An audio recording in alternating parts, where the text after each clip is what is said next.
Hey everybody, Tamara Beatty here, voice and performance coach.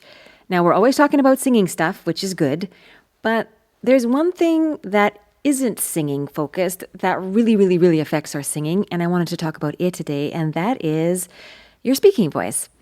So I think some people are onto the idea, and others, this might feel like it's a big surprise, that your speaking voice, the way you speak in regular conversations, when environments are loud, when environments are quiet, when you have to be polite, all sorts of different kind of circumstances. When you're speaking, what you do with your voice definitely affects you as a singer.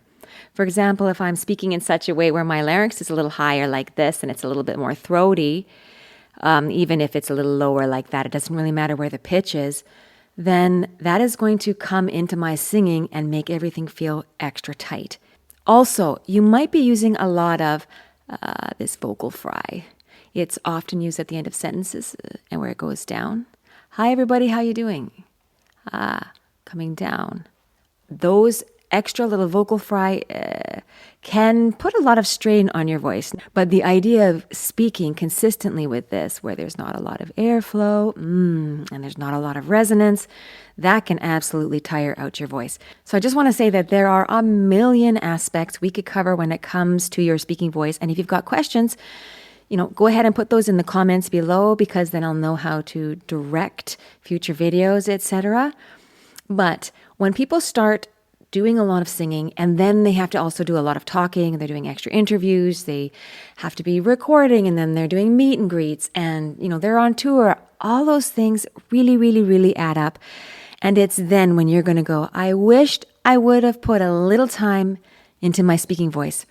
Now, one of the number one things I see people doing if their voice is tired is they whisper. And I know that we're often told, don't whisper or do whisper. The truth is, it really matters how you're whispering. A whisper can actually be absolutely fine. It just really matters how you're whispering. Just make sure that things aren't tense and tight and you're not pressing and forcing things through. This is something I can talk more about, but for now, I'm just going to leave it at that. Another thing is, we're told to sort of talk up here. Even if you're not told, it might be an intuitive thing to speak here. It feels more lulling and relaxing.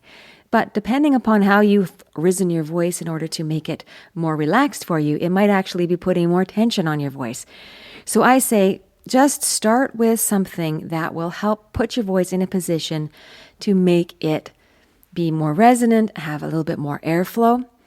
So one thing that you can do is to really get a nice, resonant, round, open hum sound. So the hum we're sort of looking for sounds a little bit like this. It's not it's not closed. There's more space between your teeth. Your tongue is in the back of your teeth. Feels really relaxed. Now, sometimes, just a little caveat here, I give people little indicators of things that can help them to experience the sound we're trying to get.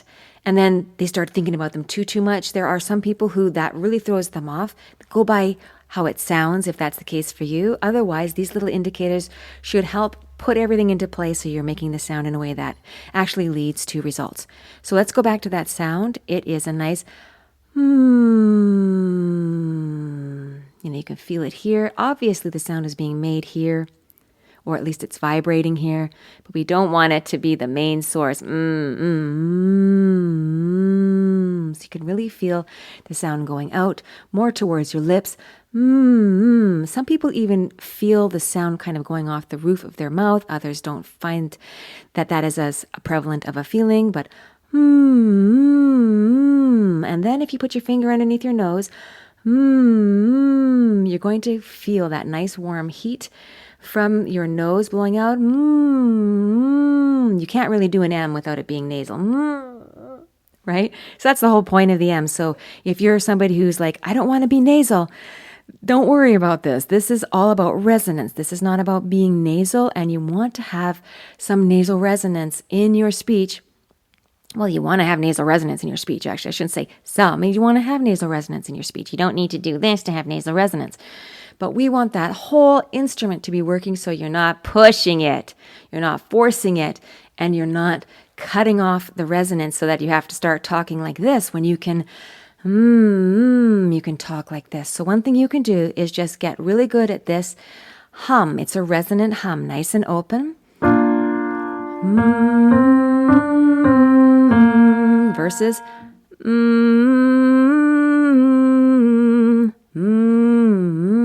nice and round. Go a little bit lower. Nice and round. Nice and round. The idea is it just feels nice and resonant. And that can help propel your speaking voice in the same direction. So if I go, hello, hi everybody, how are you? Versus, hello, hi everybody, how are you? And then I go back to that tight thing. So I wanted to put it out there. There's a lot of people realizing that singing is only one component of their vocal health and their ability to perform their best every night. So thank you so much. If you like these videos, please make sure to comment below if you've got questions. Also hit that subscribe button. And if you are interested in what I've got upcoming, just go ahead and check out that app below and sign up to get a little bit more updates. Okay, everybody, take care. Bye-bye.